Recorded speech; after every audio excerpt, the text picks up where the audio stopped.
Hi guys, I'm Leanne Little and I'm owl about stories. I read them, write them, watch them, anything with a story, I love it. I especially love sharing them with other people, and what better way is there than to start with the classics? They're classics for a reason, right? They're amazing stories and absolutely timeless. Don't forget to hit up all those fancy buttons like, subscribe, follow, share, whatever you need to do. But most importantly, don't be afraid to reach out.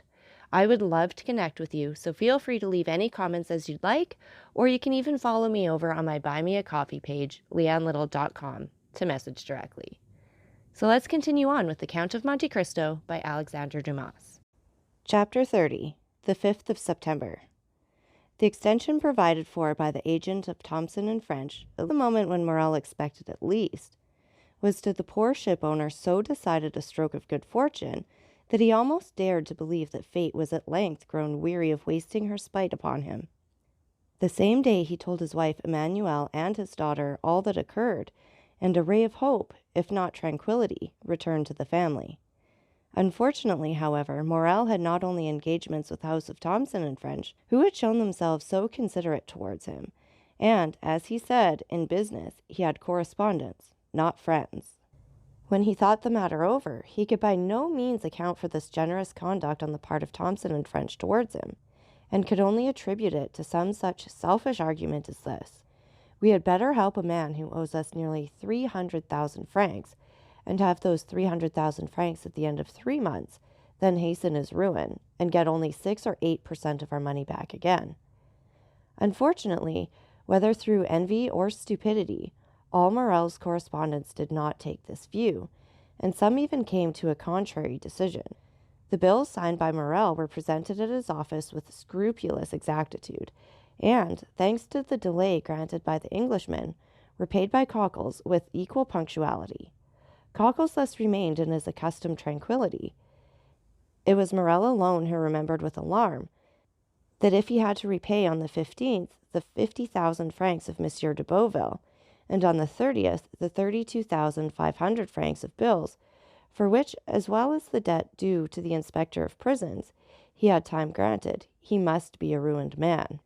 The opinion of all the commercial men was that, under the reverses which had successfully weighed down Morel, it was impossible for him to remain solvent. Great, therefore, was the astonishment when at the end of the month he cancelled all his obligations with his usual punctuality. Still, confidence was not restored to all minds, and the general opinion was that the complete ruin of the unfortunate shipowner had been postponed only until the end of the month. The month passed, and Morel made extraordinary efforts to get in all his resources. Formerly his paper, at any date, was taken with confidence, and was even in request.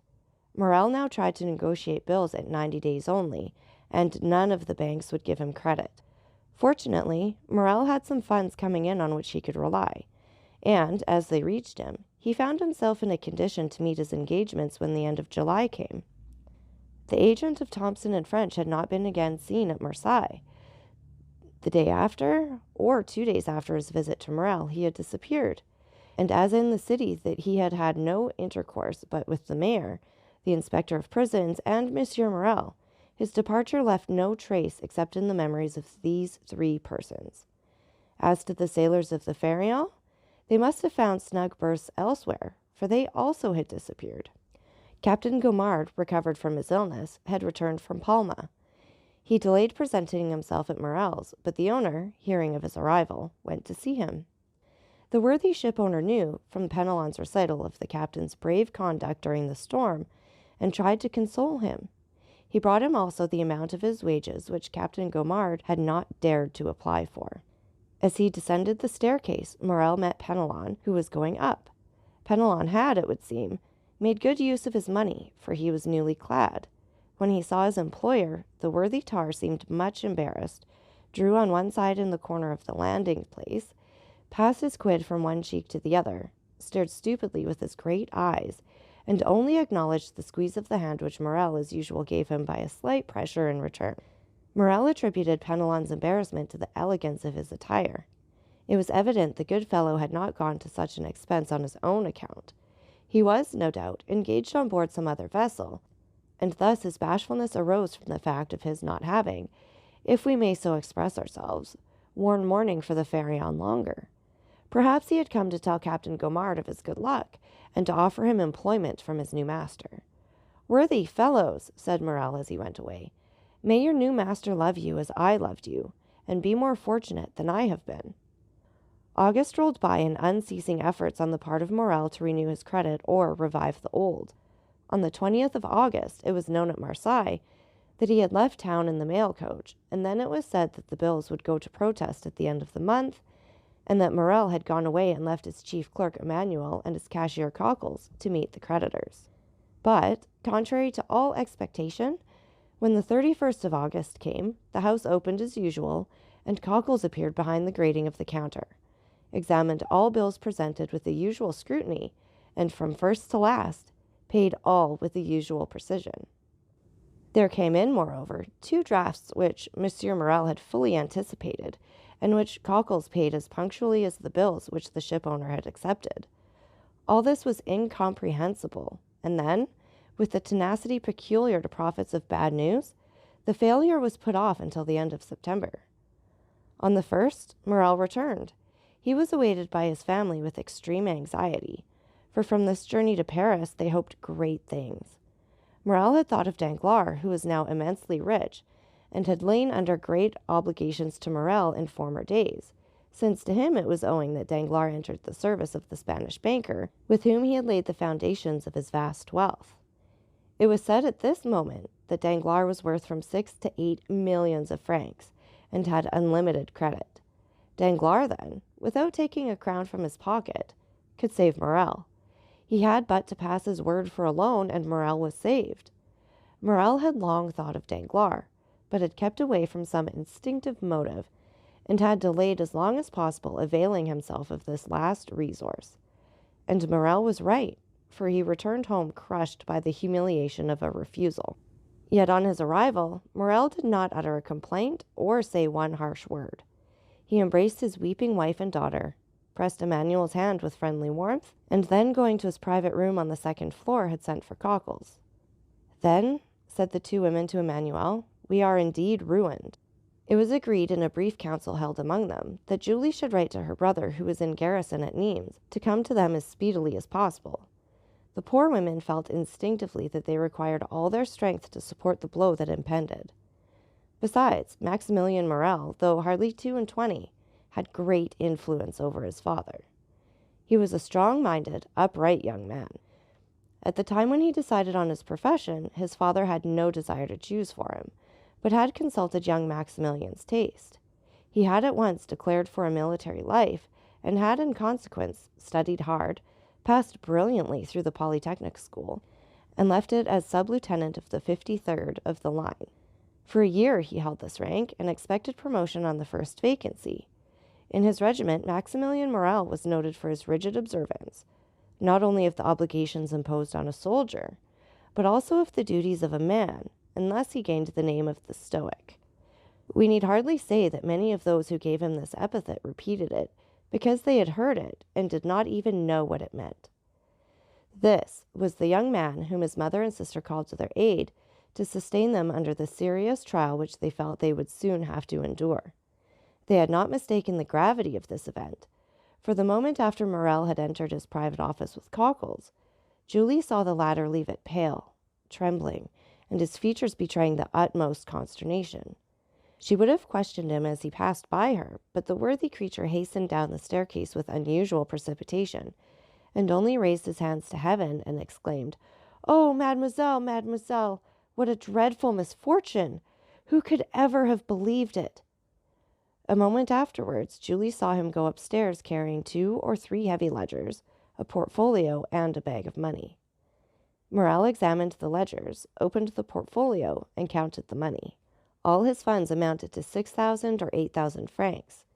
His bills receivable up to the 5th to 4,000 or 5,000, which, making the best of everything, gave him 14,000 francs to meet debts amounting to 287,500 francs. He had not even the means for making a possible settlement on account. However, when Morrel went down to his dinner, he appeared very calm. This calmness was more alarming to the 2 women than the deepest dejection would have been.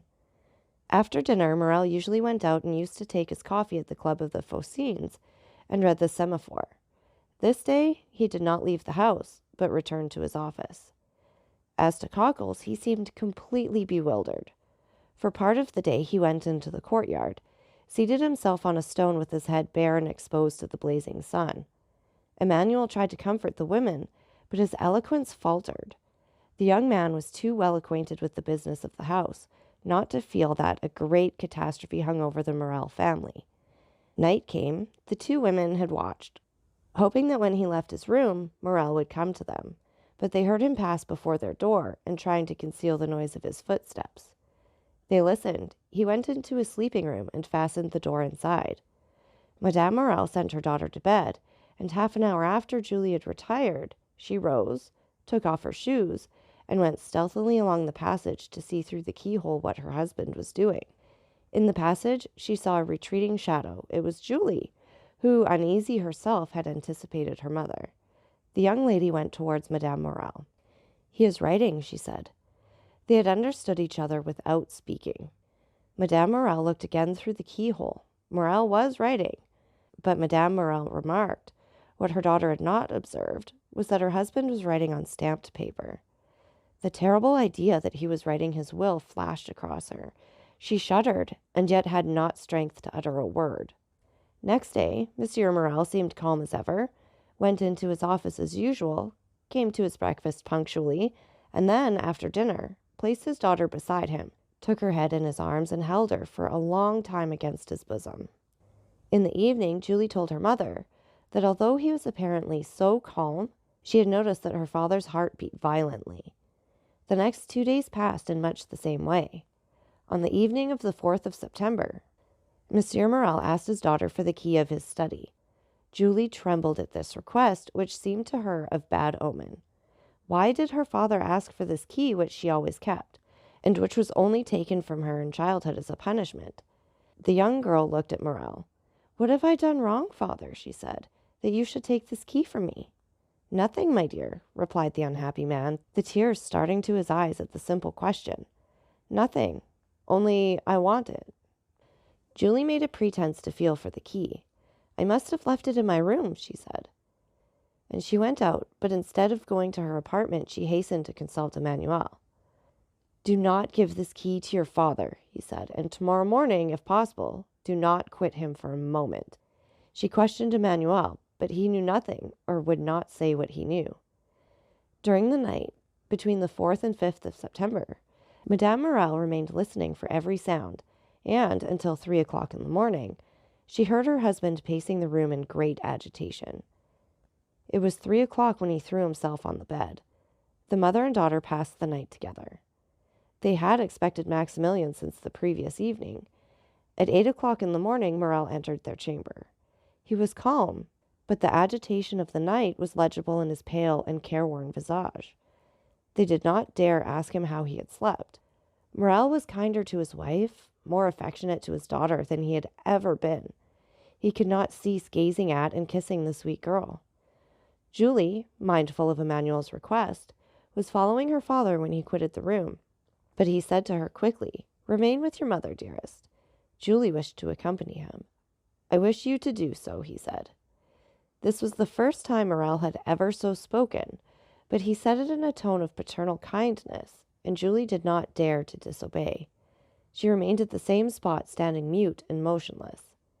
An instant afterwards, the door opened. She felt 2 arms encircle her, and a mouth pressed to her forehead. She looked up and uttered an exclamation of joy. "Maximilian, my dearest brother!" she cried. At these words, Madame Morel rose and threw herself into her son's arms. "Mother," said the young man, looking alternately at Madame Morel and her daughter, "what has occurred? What has happened? Your letter has frightened me, and I have come hither with all speed." "Julie," said Madame Morel, making a sign to the young man, "go and tell your father that Maximilian has just arrived." The young lady rushed out of the apartment, but on the first step of the staircase, she found a man holding a letter in his hand. "Are you not Mademoiselle Julie Morel?" inquired the man with a strong Italian accent. "Yes, sir," replied Julie with hesitation. "What is your pleasure? I do not know you." "Read this letter," he said, handing it to her. Julie hesitated. "It concerns the best interests of your father," said the messenger. The young girl hastily took the letter from him. She opened it quickly and read, "Go this moment to the Allée de Meillan, enter the house number 15, and ask the porter for the key of the room on the 5th floor. Enter the apartment, take from the corner of the mantelpiece a purse netted in red silk, and give it to your father. It is important that he should receive it before 11 o'clock. You promise to obey me implicitly. Remember your oath. Sinbad the Sailor." The young girl uttered a joyful cry, raised her eyes, looked round to question the messenger, but he had disappeared. She cast her eyes again over the note to peruse it a second time, and saw that there was a postscript. She read, "It is important that you should fulfill this mission in person and alone. If you go accompanied by any other person, or should anyone else go in your place, the porter will reply that he does not know anything about it." This postscript decreased greatly the young girl's happiness. Was there nothing to fear? Was there not some snare laid for her? Her innocence had kept her in ignorance of the dangers that might assail a young girl of her age. But there is no need to know danger in order to fear it. Indeed, it may be observed that it is usually unknown perils that inspire the greatest terror. Julie hesitated and resolved to take counsel. Yet, through a singular impulse, it was neither to her mother nor her brother that she applied, but to Emmanuel. She hastened down and told him what had occurred on the day when the agent of Thompson and French had come to her father's, related the scene on the staircase, repeated the promise she had made, and showed him the letter. "You must go then, mademoiselle," said Emmanuel. "Go there?" murmured Julie. "Yes, I will accompany you." "But did you not read that I must be alone?" said Julie. "And you shall be alone," replied the young man. "I will await you at the corner of the Rue du Musée, and if you are so long absent as to make me uneasy, I will hasten to rejoin you, and woe of him of whom you shall have cause to complain to me." "Then, Emmanuel," said the young girl with hesitation, "it is your opinion that I should obey this invitation?" "Yes." "Did not the messenger say your father's safety depended on it?" "But what danger threatens him then, Emmanuel?" she asked. Emmanuel hesitated a moment, but his desire to make Julie decide immediately made him reply. "Listen," he said. "Today is the 5th of September, is it not?" "Yes." "Today, then, at 11 o'clock, your father has nearly 300,000 francs to pay." "Yes, we know that." "Well, then," continued Emmanuel, "we have not 15,000 francs in the house." "What will happen then?"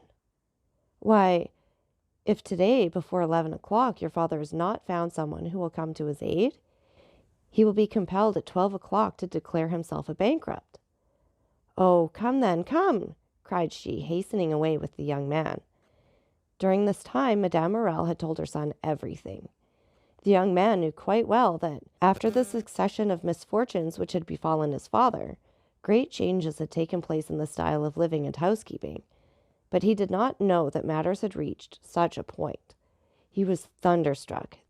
Then, rushing hastily out of the apartment, he ran upstairs expecting to find his father in his study, but he rapped there in vain. While he was yet at the door of the study, he heard the bedroom door open, turned, and saw his father. Instead of going directly to his study, Monsieur Morel had returned to his bedchamber, which he was only this moment quitting. Morel uttered a cry of surprise at the sight of his son, of whose arrival he was ignorant. He remained motionless on the spot, pressing with his left hand something he had concealed under his coat. Maximilian sprang down the staircase and threw his arms around his father's neck. But suddenly he recoiled and placed his right hand on Morel's breast. "Father!" he exclaimed, turning pale as death. "What are you going to do with that brace of pistols under your coat?" "Oh, this is what I feared," said Morel. "Father, father, in heaven's name!" exclaimed the young man. "What are these weapons for?" "Maximilian," replied Morel, looking fixedly at his son, "you are a man, and a man of honor. Come, and I will explain to you." With a firm step, Morel went up to his study, while Maximilian followed him, trembling as he went. Morel opened the door and closed it behind his son. Then, crossing the antechamber, he went to his desk, on which he placed the pistols, and pointed with his finger to an open ledger. In this ledger was made out an exact balance sheet of his affairs. Morel had to pay, within half an hour, 287,500 francs. All he possessed was 15,257 francs. "Read," said Morel. The young man was overwhelmed as he read. Morel said not a word. What could he say? What need he add to such a desperate proof in figures? "And have you done all that is possible, father, to meet this disastrous result?" asked the young man after a moment's pause. "I have," replied Morel. "You have no money coming in on which you can rely?" "None." "You have exhausted every resource?" "All." "And in half an hour," said Maximilian in a gloomy voice, "our name is dishonored." "Blood washes out dishonor," said Morel. "You are right, father. I understand you." Then, extending his hand towards one of the pistols, he said, "There is one for you and one for me. Thanks." Morel caught his hand. "Your mother, your sister, who will support them?" A shudder ran through the young man's frame. "Father," he said, "do you reflect that you are bidding me to live?" "Yes, I do so bid you," answered Morel. "It is your duty." "You have a calm, strong mind, Maximilian. Maximilian, you are no ordinary man. I make no requests or commands. I only ask you to examine my position as if it were your own, and then judge for yourself." The young man reflected for a moment. Then an expression of sublime resignation appeared in his eyes, and with a slow and sad gesture he took off his 2 epaulettes, the insignia of his rank. "Be it so then, my father," he said, extending his hand to Morel. "Die in peace, my father. I will live." Morel was about to cast himself on his knees before his son, but Maximilian caught him in his arms, and those 2 noble hearts were pressed against each other for a moment. "You know it is not my fault," said Morel. Maximilian smiled. "I know, father. You are the most honorable man I have ever known." "Good, my son. And now there is no more to be said. Go and rejoin your mother and sister." "My father," said the young man, bending his knee, "bless me." Morel took the head of his son between his 2 hands, drew him forward, and kissing his forehead several times, said, "Oh, yes, yes, I bless you in my own name, and in the name of 3 generations of irreproachable men who say through me, 'The edifice which misfortune has destroyed, Providence may build up again.' On seeing me die such a death, the most inexorable will have pity on you. To you, perhaps, they will accord the time they have refused to me. Then do your best to keep our name free from dishonor. Go to work, labor, young man, struggle ardently and courageously. Live, yourself, your mother and sister, with the most rigid economy, so that from day to day the property of those whom I leave in your hands may augment and fructify. Reflect how glorious a day it will be, how grand, how solemn, that day of complete restoration on which you will say in this very office, 'My father died because he could not do what I have this day done. But he died calmly and peaceably, because in dying he knew what I should do.'" My father," cried the young man, "why should you not live?" "If I live, all will be changed. If I live, interest would be converted into doubt, pity into hostility. If I live, I am only a man who has broken his word, failed in his engagements, in fact, only a bankrupt. If, on the contrary, I die, remember, Maximilian, my corpse is that of an honest but unfortunate man. Living, my best friends would avoid my house. Dead, all Marseille will follow me in tears to my last home. Living, you would feel shame at my name. Dead, you may raise your head and say, 'I am the son of him you killed,' because for the first time he has been compelled to break his word." The young man uttered a groan, but appeared resigned. "And now," said Morel, "leave me alone and endeavor to keep your mother and sister away." "Will you not see my sister once more?" asked Maximilian. A last but final hope was concealed by the young man in the effect of this interview, and therefore he had suggested it. Morel shook his head. "I saw her this morning and bade her adieu." "Have you no particular commands to leave with me, my father?" inquired Maximilian in a faltering voice. "Yes, my son, and a sacred command." "Say it, my father." "The house of Thomson and French is the only one who, from humanity, or It may be selfishness. It is not for me to read men's hearts, has had any pity for me. Its agent, who will in 10 minutes present himself to receive the amount of a bill of 287,500 francs, I will not say granted, but offered me 3 months. Let this house be the first repaid, my son, and respect this man. Father, I will, said Maximilian. And now once more adieu, said Morrel. Go, leave me. I would be alone. You will find my will in the secretaire in my bedroom. The young man remained standing and motionless, having but the force of will and not the power of execution. Hear me, Maximilian, said his father. Suppose I were a soldier like you, and ordered to carry a certain redoubt, and you knew I must be killed in the assault. Would you not say to me, as you said just now, Go, father, for you are dishonored by delay, and death is preferable to shame? Yes, yes, said the young man, yes. And once again embracing his father with convulsive pressure, he said, Be it so, my father. And he rushed out of the study. When his son had left him, Morrel remained an instant standing with his eyes fixed on the door. Then putting forth his arm, he pulled the bell. After a moment's interval, Cockles appeared. It was no longer the same man. The fearful revelations of the last 3 days had crushed him. This thought, the house of Morrel is about to stop payment, bent him to the earth more than 20 years would otherwise have done. My worthy Cockles, said Morrel in a tone impossible to describe, do you remain in the antechamber? When the gentleman who came 3 months ago, the agent of Thomson and French, arrives, announce his arrival to me. Cockles made no reply. He made a sign with his head, went into the anteroom and seated himself. Morrel fell back in his chair, his eyes fixed on the clock. There were 7 minutes left. That was all. The hand moved on with incredible rapidity. He seemed to see its motion. What passed in the mind of this man at the supreme moment of his agony cannot be told in words. He was still comparatively young. He was surrounded by the loving care of a devoted family, but he had convinced himself by a course of reasoning, illogical perhaps, yet certainly plausible, that he must separate himself from all he held dear in the world, even life itself. To form the slightest idea of his feelings, one must have seen his face with its expression of enforced resignation and its tear-moistened eyes raised to heaven. The minute hand moved on. The pistols were loaded. He stretched forth his hand, took one up, and murmured his daughter's name. Then he laid it down, seized his pen, and wrote a few words.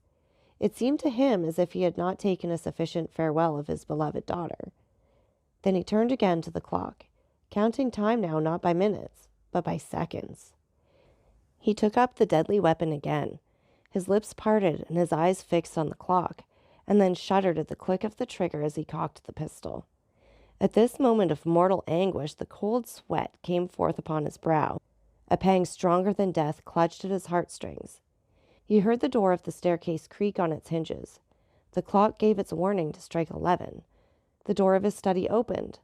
Morrel did not turn round. He expected these words of Cockles, the agent of Thomson and French. He placed the muzzle of the pistol between his teeth. Suddenly he heard a cry. It was his daughter's voice. He turned and saw Julie. The pistol fell from his hands. "My father!" cried the young girl, out of breath and half dead with joy. "Saved! You are saved!" And she threw herself into his arms, holding in her extended hand a red netted silk purse.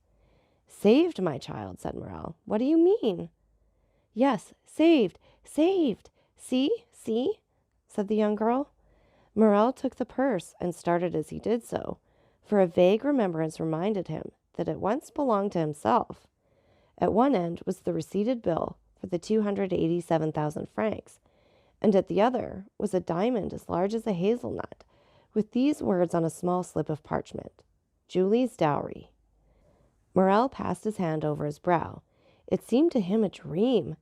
At this moment the clock struck 11. He felt as if each stroke of the hammer fell upon his heart. "Explain, my child," he said. "Explain. Where did you find this purse?" "In a house in the Allée de Meilhan, number 15, on the corner of a mantelpiece in a small room on the 5th floor." "But," cried Morrel, "this purse is not yours." Julie handed to her father the letter she had received in the morning. And did you go alone? Asked Morel after he had read it. Emmanuel accompanied me, father. He was to have waited for me at the corner of the Rue du Musée, but, strange to say, he was not there when I returned. Monsieur Morel! Exclaimed a voice on the stairs. Monsieur Morel! It is his voice, said Julie. At this moment Emmanuel entered, his countenance full of animation and joy. The Pharaon! He cried. The Pharaon! What? What? The Pharaon? Are you mad, Emmanuel? You know the vessel is lost. The Pharaon, sir. They signal the Pharaon. The Pharaon is entering the harbor. Morel fell back in his chair. His strength was failing him. His understanding, weakened by such events, refused to comprehend such incredible, unheard-of, fabulous facts. But his son came in. Father, cried Maximilian, how could you say the Pharaon was lost? The lookout has signaled her, and they say she is now coming into port. My dear friends, said Morel, if this be so, it must be a miracle of heaven. Impossible, impossible. But what was real, and was not less incredible, was the purse he held in his hand, the acceptance receipted, the splendid diamond. Ah, sir, exclaimed Cockles, what can it mean? The Pharaon. Come, dear one, said Morel, rising from his seat. Let us go and see, and heaven have pity upon us if it be false intelligence. They all went out, and on the stairs met Madame Morel, who had been afraid to go up into the study. In a moment they were at the Canebière. There was a crowd on the pier. All the crowd gave way before Morel. The Pharaon! The Pharaon! Said every voice. And, wonderful to see, in front of the tower of Saint Jean was a ship bearing on her stern these words, printed in white letters. The Pharaon, Morel and Son of Marseille. She was the exact duplicate of the other Pharaon, and loaded, as that had been, with the cochineal and indigo. She cast anchor, clewed up sails, and on the deck was Captain Gaumard giving orders, and good old Penelon making signals to Monsieur Morel. To doubt any longer was impossible. There was the evidence of the senses, and 10,000 persons who came to corroborate the testimony. As Morel and his son embraced on the pierhead, in the presence and amid the applause of the whole city witnessing this event, a man, with his face half covered by a black beard, and who, concealed behind the sentry box, watched the scene with delight, uttered these words in a low tone. Be happy, noble heart. Be blessed for all the good thou hast done, and wilt do hereafter. And let my gratitude remain in obscurity, like your good deeds. And with a smile expressive of supreme content, he left his hiding place, and without being observed, descended one of the flights of steps provided for debarkation, and hailing 3 times, shouted, Jacopo! Jacopo! Jacopo! Then a launch came to shore, took him on board, and conveyed him to a yacht splendidly fitted up, on whose deck he sprung with the activity of a sailor. Thence he once again looked towards Morel, who, with weeping with joy, was shaking hands most cordially with all the crowd around him, and thanking with a look the unknown benefactor whom he seemed to be seeking in the skies. And now, said the unknown, farewell kindness, humanity, and gratitude. Farewell to all the feelings that expand the heart. I have been heaven's substitute to recompense the good. Now, the God of vengeance yields to me his power to punish the wicked. At these words he gave a signal, and, as if only awaiting this signal, the yacht instantly put out to sea. So that's it for this chapter. And again, take a minute to like, subscribe, and share. And don't forget that I love hearing from all of you. So please leave any comments you'd like, or you can follow me over on my Buy Me a Coffee page, leannelittle.com. That's LIANELITTLE.com. And thank you so much for listening. Remember, it's Owl about the story. Have a great day.